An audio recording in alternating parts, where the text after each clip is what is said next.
Hello, everyone, and welcome back to World English Podcast, the place where real conversations help you build real English. I'm Mia. And I'm Leo. And Mia, I want to share something that happened to me last week. Of course, tell us. I was at a small gathering, and there were two native English speakers talking to each other, and I just stood there, smiling, nodding, understanding maybe 30% of what they said. The nod and smile, the classic move. Yes, I was nodding very confidently, like I understood everything. But inside, I was completely lost. They were speaking fast, their words connected together, their sentences ran into each other, and my brain just could not keep up. And how did that feel? Honestly, embarrassing, because I can write emails in English, I can have basic conversations, I can explain things, but in that moment, when real native speakers talked naturally, I felt like a beginner again. What you experienced is one of the most common frustrations for intermediate English learners. You study hard, you improve your grammar, you expand your vocabulary, but listening, especially to fast, natural speech, still feels impossible. And nobody told me to focus on listening specifically. I always practiced speaking and writing. Listening was something I thought just happened automatically. That is the biggest mistake most learners make, and today we are going to fix it. We are talking about why listening is the most important skill in English, why most people ignore it, and 5 deep strategies to become a much better listener. I need this. Everyone in that room needed me to need this. Before we dive in, please subscribe to World English Podcast and hit the bell. New episode every week.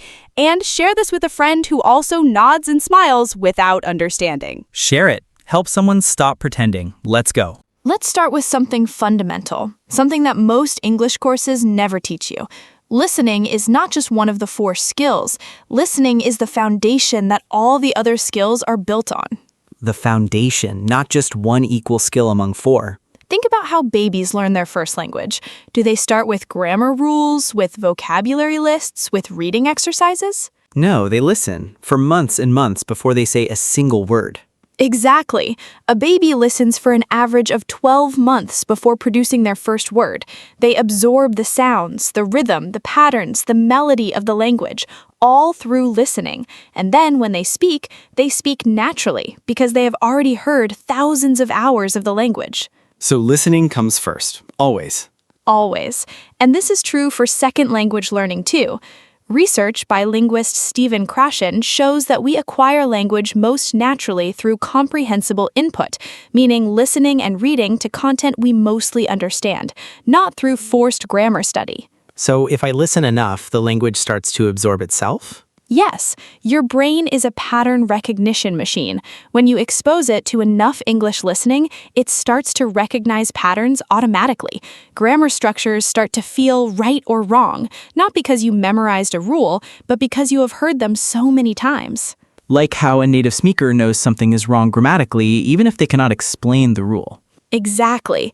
I goed to the store sounds wrong to a native speaker, not because they looked up the rule, because they have heard I went thousands of times. The correct form is stored in their listening memory. And as a learner, if I build that listening memory, grammar becomes intuitive, not mechanical. Yes, intuitive grammar is far more useful in real conversation than mechanical grammar, because in real conversation, you don't have time to think about rules. You need to respond in seconds. And intuitive grammar, grammar absorbed through listening, is available instantly. So listening is not just about understanding what people say, it's about building the entire language system in your brain. The entire system, vocabulary, grammar, pronunciation, rhythm, connected speech, all of it comes from listening. Speaking is just listening played back. If your listening is weak, your speaking will always have a ceiling. Speaking is listening played back. That is one of the most interesting ideas I've heard about language learning. And it is true. Every natural phrase you say it fluently because you heard it many times first. The listening came before the speaking, always. Okay, if listening is so important, why is it so hard? Why do so many learners, even advanced ones, still struggle with real native speech? This is my question exactly. I can understand my English teacher, I can understand podcasts at medium speed, but real people in real conversations, still very hard. There are 4 main reasons, and all 4 are important to understand. Reason 1, connected speech. In textbooks and in classrooms, English words are spoken clearly and separately. But in real life, words connect together and change their sound completely. Like want to becomes wanna, going to becomes gonna. Yes, and it goes even further. Did you eat becomes did you eat. I don't know becomes I dunna. Let me becomes lemme. Give me becomes gimme. These are not lazy speech. This is how English naturally sounds at normal speed. And if you have only heard the slow, clear, separated version, the fast, connected version sounds like a completely different language. Exactly. Your brain has not been trained to recognize these connected patterns, so it hears sounds it cannot decode and it panics. That is exactly what happened at the gathering. My brain heard the sounds but could not find the words inside them. Reason 2, reduced vowels and unstressed words. In English, not all words are stressed equally. The important words, nouns, verbs, adjectives, are stressed and clear. The small grammatical words, to, the, of, was, were, are often reduced almost to nothing. So you hear the important words clearly, but the small words kind of disappear. Yes, and if you are searching for every word, including the small ones, you fall behind. Native speakers process the important words and fill in the small ones automatically. Learners try to catch everything and end up catching nothing. I do this. I try to understand every single word and then I miss the whole sentence.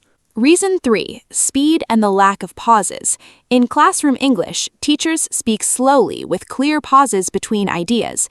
Real speakers speak at their natural pace, often 150 to 200 words per minute, with few pauses, and they don't repeat themselves. And you cannot say, "Excuse me, can you slow down?" without feeling embarrassed. Well, actually, you can, and it is completely acceptable to politely ask someone to repeat or slow down.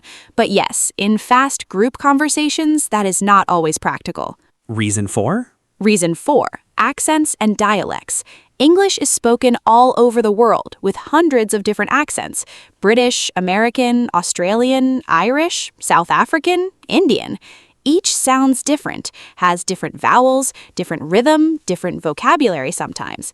If you have only practiced with one accent, others feel very foreign. I learned with an American accent teacher, and then I heard a Scottish person speak, and I felt completely lost.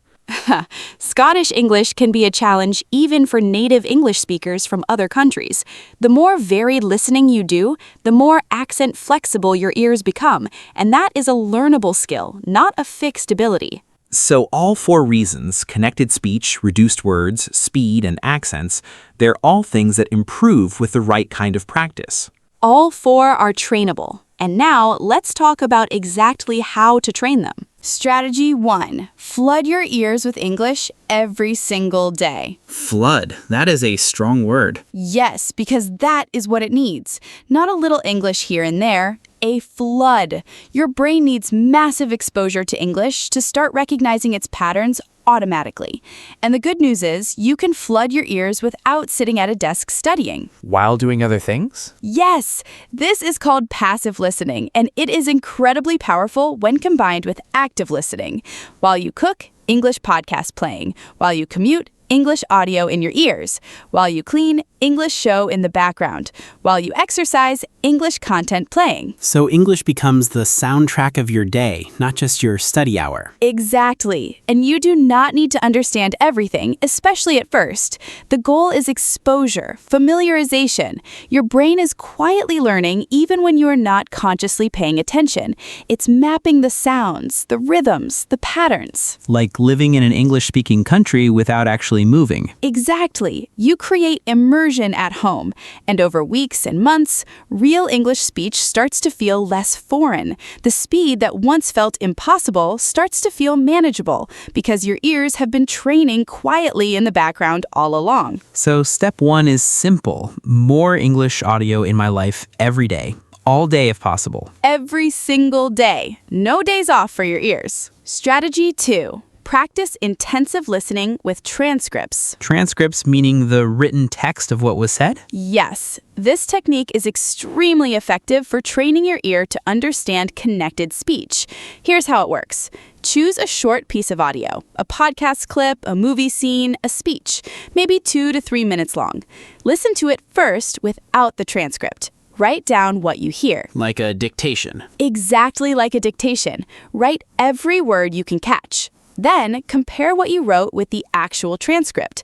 Look at the gaps, the words you missed, the sounds you misheard. This is your personal data about where your listening breaks down. So you're identifying your specific weaknesses, not just practicing generally. Yes, and then this is the most important step. Listen again while reading the transcript. You hear the connected speech, and you see the words at the same time. Your brain starts to map the sounds to the words. Oh, that sound I could not identify, that was actually want to. The light bulb moment, when your ear finally hears what your eyes already knew. And once you hear it, you cannot unhear it. Your brain has made a new connection.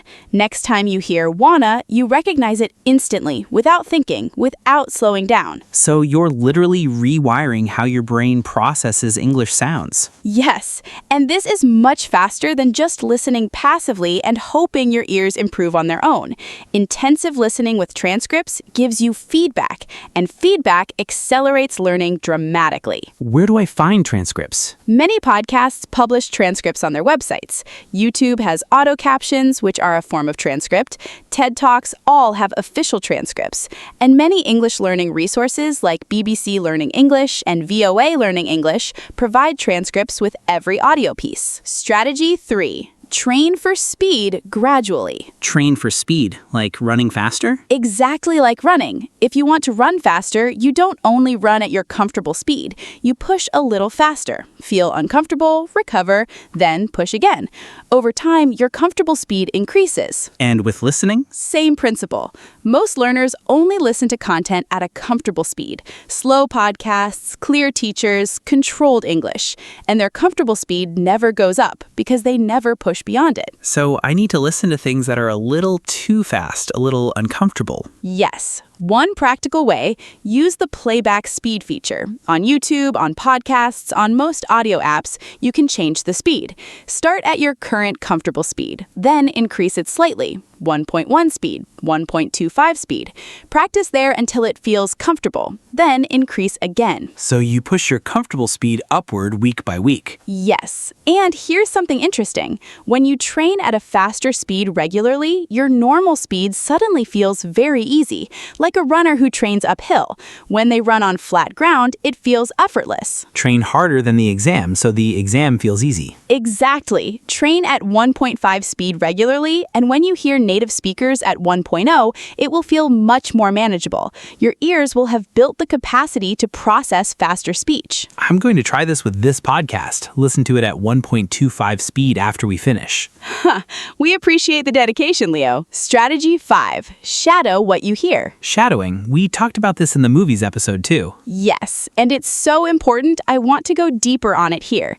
Shadowing means you listen to English audio and you speak along with it at the same time, like a shadow following a person. You copy the speaker's words, rhythm, speed, and intonation as closely as possible. While it's playing, not after? While it's playing, at the same time.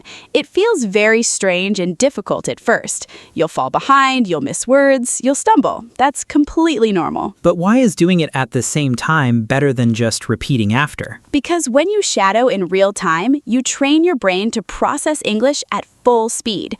You can't slow it down. You can't pause. You have to keep up. And this forces your brain to process faster than it's comfortable with. The discomfort is the training. Yes, and there's another powerful benefit. Shadowing trains your mouth and your ears at the same time. You're listening and speaking simultaneously. This builds the connection between hearing English and producing English, which is exactly what you need in real conversation. Because in real conversation, you're also listening and preparing your response at the same time. Exactly. Real conversation is never one thing at a time. You listen, you process, you prepare, you speak, all overlapping. Shadowing trains all of those things at once. What should I shadow? What kind of content? Start with content slightly above your comfortable level. podcasts, news clips, YouTube videos, movie scenes. Choose a speaker whose natural pace challenges you just a little. Practice the same clip multiple times until your shadow gets closer and closer to the original. Until I sound almost like the original speaker. That's the goal. And when you get close, your listening comprehension of that speaker's natural pace will also be much higher because you've been inside their speech, not just observing it from the outside. Strategy 5. Listen with full attention, not background noise. But you just said passive listening is good. Background English all day. Yes, and it is. But passive listening alone isn't enough. You also need sessions of fully focused, fully attentive listening, where English is the only thing you're doing. No phone, no multitasking, just you and the audio. Full attention listening. Yes. Think of it like this.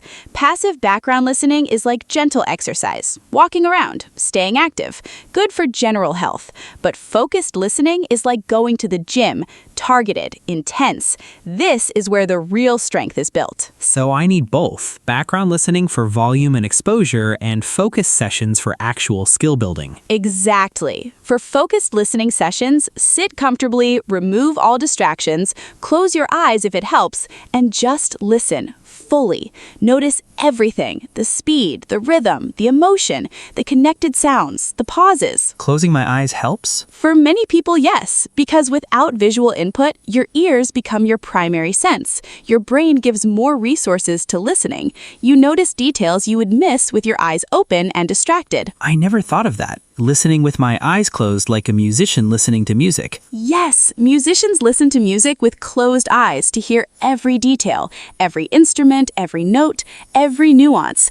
You can listen to English the same way as a musician listens to a symphony, with full, respectful, curious attention. I want to try that tonight. Just sit, close my eyes, and really listen. No phone, no multitasking, just English. That one session might teach you more than weeks of background listening, because quality attention produces quality learning. I want to talk about something that nobody usually describes. What does it actually feel like when your listening improves? What are the signs that you are getting better? I want to know this because sometimes I practice and I cannot tell if I'm improving. The first sign, you stop translating in your head. Early in learning, when you hear an English word, your brain goes to your language first. What is the translation? But as your listening improves, you start understanding meaning directly in English. No translation step. Like how I understand the word happy directly without thinking of the translation first. Exactly. And as you improve, more and more words skip the translation step entirely, until eventually you are just understanding, like watching a movie without noticing the subtitles. That sounds like a beautiful feeling. It is. The second sign, you can hold more information at once. Early listeners lose track of sentences because their brain is working too hard on individual words. As you improve, you can hold the whole sentence, then the whole paragraph, then the whole conversation. Your working memory for English gets stronger. Yes. Third sign, you start hearing chunks, not individual words, but natural groups of words that flow together. By the way, to be honest, I was wondering if you hear these as single units, not as separate words. Like how we hear song lyrics, not individual notes, but the melody as a whole. Beautiful comparison, yes. And the fourth sign, and this is my favorite, you start laughing at jokes in English without a delay, without translation. The joke lands in real time because your brain processed it at native speed. I have experienced this a few times and it feels amazing, like I got it right now in English. That is one of the clearest signs of real listening progress, because humor depends entirely on speed and nuance. You cannot translate a joke quickly enough. You have to understand it directly. And when you do, your brain is working in English, not through English. In English, not through English. That is the goal. That is the entire goal of this podcast. That is why we're here every week, helping you get there. Vocabulary tour time. 8 important words from today's episode. These all feel very relevant today. Let's go. Word 1. Comprehension. The ability to understand something fully. Example, her listening comprehension improved after months of daily practice. Or, reading comprehension and listening comprehension are 2 different skills. Word 2. Fluent. Able to speak or understand a language easily, smoothly, and naturally. Example, she became fluent in English after 2 years of immersion. Or, being fluent means understanding without translating. Word 3. Immersion. Surrounding yourself completely in a language, using it constantly in everyday life. Example, you can create immersion at home by listening to English all day.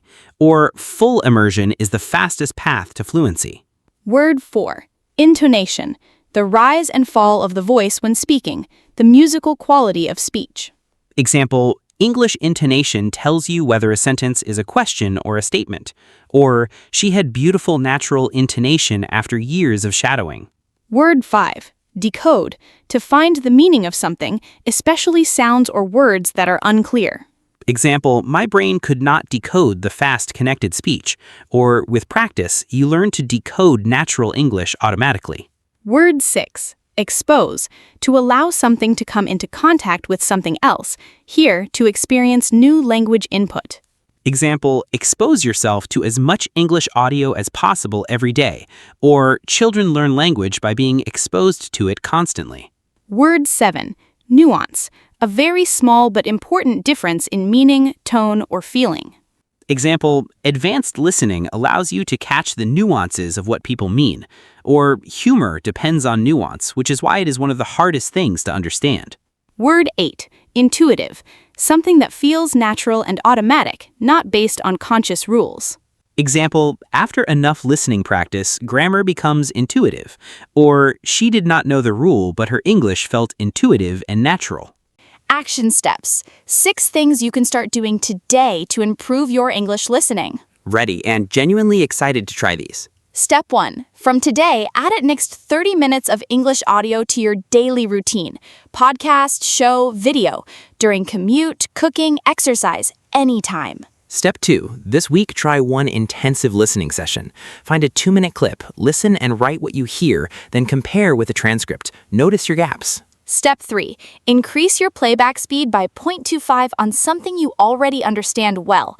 Practice at that speed for 1 week, then increase again. Step 4. Try shadowing for just 5 minutes tonight. Find any speaker you like. Play the audio, speak along at the same time. It will feel strange. Do it anyway. Step 5. Have one full attention listening session this week. Sit down, close your eyes, no phone, no distractions. Just listen for 15 minutes.